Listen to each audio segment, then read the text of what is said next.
খাদিজা রাদিয়াল্লাহু আনহা তিনি ব্যবসা করেননি? তার চেয়ে কি বড় ব্যবসায়ী হয়েছেন আপনি? আয়েশা রাদিয়াল্লাহু আনহা হাজার হাজার হাদিস শেখান নাই? তার চেয়ে বড় শিক্ষিত হয়েছেন? কি প্রমাণ করতে চাচ্ছেন? বরং নিজের মনটাই তো আপনার ঠিক নাই, নিজের নফসের মধ্যেই ত্রুটি আছে। এরপরে আবার দেখবেন যে নিসাউন কাসিয়াতুন আরিয়া, কাপড় পরেও নগ্ন হয়ে ঘুরছে না? কাপড় পরেও মহিলারা নগ্ন হয়ে ঘুরছে না? গেঞ্জি আর জিন্স পরে ঘুরছে না? টি শার্ট পরে ঘুরছে না? এগুলো দেখার জন্য কি চোখ দিতে হয় না চোখে পড়ে যায়? ডান বাম এদিক ওদিক যেদিকেই তাকাবেন সেদিকেই দেখতে পারবেন। আপনি চোখটা রাখবেন কোথায়? আকাশের দিকে নাহলে মাটিতে? দুটোই সেফ অপশন দেখি আমি। হাঁটার সময় আকাশের দিকে তাকায় হাঁটবেন, নাহলে মাটির দিকে তাকায় হাঁটবেন। এছাড়া কোনো অপশন দেখা যায় না। শহরে তো আরো মারাত্মক অবস্থা। যেখানে যাবেন, দোকান, শপিং মলস, ব্যাংক, এয়ারপোর্ট, আপনার পলিটিক্যাল মিছিল, আপনার সামাজিক সংগঠন, যেখানে ঢুকবেন সেখানেই ফ্রি মিক্সিং। কোনো কোনো ক্ষেত্রে আমরা দেখেছি, এই বছরও দেখেছি, ওয়াজ মাহফিলের মঞ্চ মেয়ে এসে বক্তব্য দিচ্ছে, মাশাআল্লাহ, পাশে আবার হুজুর বসে চা খাচ্ছে। চা না কফি আল্লাহ ভালো জানেন। সুবহানাল্লাহ। এগুলো আসলে হাসির বিষয় নয়। বিষয়টা হচ্ছে কাঠামোটা নষ্ট হয়ে যাবে তখনই যখন আমরা ফ্রি মিক্সিং অ্যালাউ করে দিব। এরপরেও ধর্মের নামেও আমরা কোনো কোনো ক্ষেত্রে মেয়েদেরকে বঞ্চিত করছি না? মেয়েরা দিন শিখতে চাচ্ছে, আমরা কিন্তু অ্যাক্সেস দিচ্ছি না। কোরআন হাদিস শিখতে চাচ্ছে, তাদের জন্য উপযুক্ত প্রতিষ্ঠানগুলো করতে পারছি না। করতে পারলেও খুব সংখ্যায় কম। সম্পত্তির অধিকার দিচ্ছি না মুসলিম হয়েও, এটা করছি না। আল্লাহ রাস্তায় সময় লাগানো একজন ব্যক্তি বলছে যে আমার বোন আমাকে সম্পত্তি লিখে দিয়েছে। লিখে দিয়েছে মানে কি? আপনি দেন নাই তাকে সম্পত্তি? বলছেন না, আমি বুঝিয়েছি তাকে যে ও যদি দিয়ে দেয় আমাকে, আমি তো আল্লাহর পথেই ব্যয় করবো, ওর তো সওয়াব হবে। কি বুঝলেন? ও দিবে কি দিবে না তার পরোয়া নাই। তুই দে, তাহলে তুই যে দিলি আমাকে, তোর তো নেকি হইলো, এটা বুঝিয়ে দিল তাকে। দিন এটার নাম নয়। যার যার হক তাকে তাকে দিতে হবে। আমরা কিন্তু অনেক ক্ষেত্রেই মেয়েদের অধিকার দিচ্ছি না। আপনার ঘরে একটা ছেলে সন্তান হলে আপনি খুশি, মাশাআল্লাহ, মুখে হাসি, মিষ্টি বিতরণ করছেন, গরু জবাই করে খাওয়াচ্ছেন। মেয়ে হলে আপনার আত্মীয় আপনাকে ফোন দিচ্ছে যে বাবা এবার তো দুঃসংবাদ, পরের বার ইনশাআল্লাহ সুসংবাদ হবে। কে বলছে আমার জন্য দুঃসংবাদ? আমি তো হ্যাপি, আমার ঘরে মেয়ে আসছে। মেয়ে কন্যা সন্তান লালন পালন করলে কি হবে? নবী সাল্লাল্লাহু আলাইহি ওয়াসাল্লাম বলেছেন জাহান্নাম থেকে ঢাল হয়ে যাবে মেয়েরা। সুবহানাল্লাহ। যার ঘরে আল্লাহ পাক কন্যা সন্তান দিয়েছেন এবং তাদেরকে উপযুক্ত তরবিয়তে সে বড় করেছে, সৎ পাত্রে পাত্রস্থ করেছে, বিয়ে শাদী দিয়েছে, এই কন্যা সন্তানরা কিয়ামতের মাঠে জাহান্নামের জন্য ঢাল হয়ে যাবে ইনশাআল্লাহ। একটা হাদিসে এসেছে নবী সাল্লাল্লাহু আলাইহি ওয়াসাল্লামের সাথে এইভাবে থাকবে তারা, এইভাবে। ছেলের ক্ষেত্রে আসে নাই? ওইখান থেকে তো নির্যাতন শুরু হচ্ছে। তারপরে পড়াশোনা ঠিক মতো করাচ্ছি না, সম্পত্তির অধিকার দিচ্ছি না, ওদেরকে পর্দা শিখাচ্ছি না। এগুলো কারা করছে? আমরা করছি। পরে ফ্রি মিক্সিং অ্যালাউ করছি। আপনার মেয়েকে আপনি পুরুষ টিচারের কাছে প্রাইভেট পড়াতে পাঠাচ্ছেন কেন? স্কুলে পড়ুক আর কলেজে পড়ুক, আপনি পুরুষ টিচারের কাছে ওকে একান্তে নীরবে নিভৃতে প্রাইভেট পড়তে পাঠাচ্ছেন কেন? আপনার বাসায় পুরুষ টিচার আসছে, আপনার মেয়েকে একা একা পড়াচ্ছে কেন একটা রুমের মধ্যে? এই সুযোগ কে করে দিচ্ছে? আপনি তো ঘরের মধ্যে একটা পতিতালয় খুলেছেন। যখন একটা ছেলে একটা মেয়ে একা একা থাকবে, তৃতীয় পক্ষ থাকবে সেখানে শয়তান। আস্তে আস্তে সেই টিচারের হাতেই দেখবেন মেয়ে ধর্ষিত হয়ে গেছে। ধর্ষিত না হলেও মেয়ে নিজেই প্রেম করে পালিয়ে যেতে পারে। অ্যাক্সেস কে দিচ্ছে? আমরা দিচ্ছি। এরপরে দেখবেন যে মিডিয়ার মধ্য দিয়ে দেখবেন যত জেনা, ব্যভিচার, পর্নোগ্রাফি, অশ্লীলতা, পরকীয়ার সিরিয়াল, সব সিরিয়ালগুলোকে একত্রিত করে যেন গিলাই খাওয়ানো হচ্ছে। আপনি বাঘের মুখ থেকে হাড্ডি নিয়ে আসতে পারবেন, গোশত নিয়ে আসতে পারবেন, আপনার ওয়াইফের হাত থেকে রিমোট নিতে পারবেন না। একদম সন্ধ্যা লাগবে, বসবে, রাত 10টা পর্যন্ত 4-5টা সিরিয়াল দেখবে, তারপরে ঘুম। নিত্যদিনের রুটিন। আমি একটা বয়স্ক মহিলাকেও দেখেছিলাম, সুন্দর মতো মাগরিবের নামাজ হলো, নামাজ পড়লো, মাশাআল্লাহ। নামাজ পড়ার পরে বলছে বাবা আমি এখন কোরআন পড়বো। ঠিক আছে, মাশাআল্লাহ, দাদি পড়েন। দাদি কোরআন পড়া শুরু করলো। এক পারা কোরআন পড়ে শেষ। খেতে বসো। খেতে বসলাম, খাওয়া দাওয়া শেষ। দাদি এখন কি? একটু সিরিয়াল দেখবো কয়েকটা। তারপর 4টা-5টা সিরিয়াল দেখলো, তারপর ঘুম। কি একটা সাইকোলজিক্যাল পরিবর্তন দেখেছেন? এবং এগুলোতে কি শেখানো হচ্ছে? পরকীয়া, জেনা, কুটনামি, পরিবারের ভাঙন, এর কথা ওকে লাগানো, এর কথা ওকে লাগানো, মানে মনে হচ্ছে যেন এগুলো আমাদের ট্রেডিশন, এগুলোর সাথে ইসলামের কোনো সম্পর্ক আছে? এই পুরো সিরিয়ালগুলো কি ইসলামিক? যেখানে ইসলাম শেখানো হচ্ছে, কোরআন শেখানো হচ্ছে, বা ইসলামিক কোনো নাটিকা বা ইসলামিক কোনো সং বা নাশিদ বা কোনো সিরিয়াল, এমন কিছু কি? সবই তো পশ্চিমা ধাঁচের এবং অমুসলিমদের ধাঁচের। তখন ওদের মানসিকতা আমাদের মধ্যে ইনস্টল হচ্ছে। বাংলাদেশের কয়টা প্রতিষ্ঠানে হিন্দি শেখানো হয় বলেন তো? শেখানো হয়? হয় না। তারপরেও দেখবেন বাংলাদেশের ম্যাক্সিমাম মহিলা হিন্দিতে কথা বলতে পারে, বা কথা বলতে না পারলেও হিন্দি বোঝে, কিন্তু আরবি বোঝে না। আরবি তো বোঝে না একটা আরবি শব্দ দেখলেই পুণ্যের কাজ মনে করে। ছেলের নাম রাখছে জাহিম, এটা আরবি শব্দ জাহিম। জাহিমের মানে কি সে জানে না। জাহিম মানে কি? জাহিম মানে কি? জাহান্নাম। জাহিম মানে জাহান্নাম। দেখেছে আরবি শব্দ, বাস লাগিয়ে জাহিম। তাহলে আরবির এই দশা, কিন্তু হিন্দি সব বোঝে। বাসায় যান, হিন্দিতে কথা বলেন, দেখবেন অ্যান্সার দিচ্ছে। যদি কালকে সকালে উঠে দেখেন যে বাংলাদেশ থেকে বাংলা ভাষা উঠিয়ে নিয়েছে আল্লাহ পাক, কোনো সমস্যা হবে না, সবাই হিন্দিতে কথা বলতে পারবে। এমন ভাবে শিখেছে আর কি। কিভাবে শিখলো? কোন স্কুলে শেখানো হয়? কলেজে শেখানো হয়? ট্রেনিং দেওয়া হয়েছে?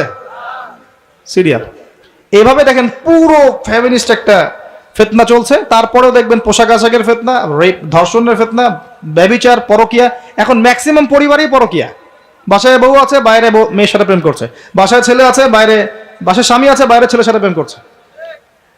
আপনার অবর্তমানেই দেখবেন কোন কোন ক্ষেত্রে এগুলো হচ্ছে, আপনি জানেনই না। ওই যে প্রবাসে ছেলে পড়ে আছে, এদিকে দেখবেন স্ত্রী 10টার সাথে লাইন মারা শেষ। এবং শহর কেন্দ্রিক যারা উচ্চ ইয়াতে আছে আর কি, উচ্চ বংশ অনেক মহিলাদের জীবন তো দেখবেন বাঁধন ছাড়া, কি করছে না করছে ঠিক নাই। মোটর সাইকেল নিয়ে দাবড়ায় বেড়াচ্ছে, বারে যাচ্ছে, মদ খাচ্ছে, এখানে বন্ধুদের সাথে আড্ডা মারছে। এই যে আপনাদের কক্সবাজার বিচেও দেখবেন ছেলে মেয়ে বসে সিগারেট খাচ্ছে, গিটার বাজাচ্ছে, গান গাচ্ছে, রাতের বেলা শুয়ে শুয়ে আছে, ছেলের কোলে মেয়ে শুয়ে আছে, গোল হয়ে বয়ফ্রেন্ড গার্লফ্রেন্ড বান্ধবী। এটা তো বাবা নাই, মারা গেছে, এদের মা নাই, মারা গেছে। এদের বাপ মা স্বামী ভাই কেউ যদি বেঁচে থাকতো তারা এগুলো করতে পারতো? এটা তো কোনো ওয়ারিশই নাই, কেউ কিচ্ছু বলার নাই। মানে এই বিচের পরিবেশও নষ্ট করে ফেলছে এরা। আপনাদের এই পরিবেশটা নির্মল শান্ত ছিল না? এখন দেখবেন বেহায়ার কারণ, বেহায় পাড়ার কারণে যাওয়াই যায় না, দাঁড়ানোই যায় না, দাঁড়ানোই যায় না, তাকানোই যায় না। খুঁজতে হয়, দিনী ভাই থেকে বলতে হয় এমন বিচে নিয়ে চলো যেখানে মানুষ নাই, একা একা দাঁড়ানো যাবে। প্রতিটা ক্ষেত্রে ফিতনা ছড়িয়ে পড়েছে এই যে ফ্যামিনিস্ট রেভলিউশনের কারণে। একটা হাদিস মনে করিয়ে দেই, দুইটা হাদিস বলবো মেয়েদের জন্য। এখানে মা বোনরা আছে? নবী সাল্লাল্লাহু আলাইহি ওয়াসাল্লাম বলেছেন শেষ জামানার সবচেয়ে বড় ফিতনার নাম কি বলেন? না, মাসিহুদ দাজ্জাল। কি নাম? মাসিহুদ দাজ্জাল। এই পৃথিবীর সমস্ত ফিতনা একত্রিত করলেও দাজ্জালের মতো কিন্তু হবে না। এই দাজ্জালের অনুসারী হবে এক শ্রেণীর নারী। মাসিহুদ দাজ্জালের অনুসারী হবে এমন এক শ্রেণীর নারী যাদেরকে মুমিন পিতা, ভাই বা স্বামী ঘরে রাখতে পারবে না, তারা বাঁধন ছিঁড়ে বেরিয়ে যাবে। এখন কোন কারণে আপনি তাদেরকে বাসায় রাখতে পারছেন না আপনি চিন্তা করেন, আর দাজ্জাল আসতে কতটুকু বাকি আছে আপনি ভাবেন। আপনি ভাবেন, ভাবতে বলছি।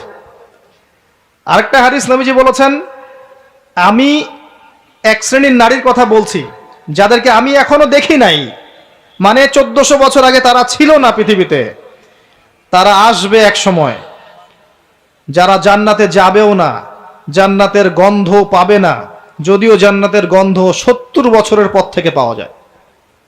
কারা তারা? নিসাউন কাসিয়াতুন আরিয়া, এমন নারী যারা কাপড় পরেও নগ্ন থাকে। কাপড় পরেছে বাট নগ্ন, মানে কাপড় পরার পরেও শরীরের সমস্ত কাঠামো দেখা যায়, বোঝা যায় জান্নাতে যাবে না, ঘ্রাণও পাবে না। মুইলাতুন মামেলাত, এরা নিজেরাও আকৃষ্ট হয়, অন্যকেও আকৃষ্ট করে। আরেকটা সুসংবাদের হাদিস, এসব থেকে বের হয়ে যদি মহিলারা আল্লাহ এবং তার রাসূলের আনুগত্য করতে পারে, মাত্র 4টা কাজ করলেই জান্নাত নিশ্চিত।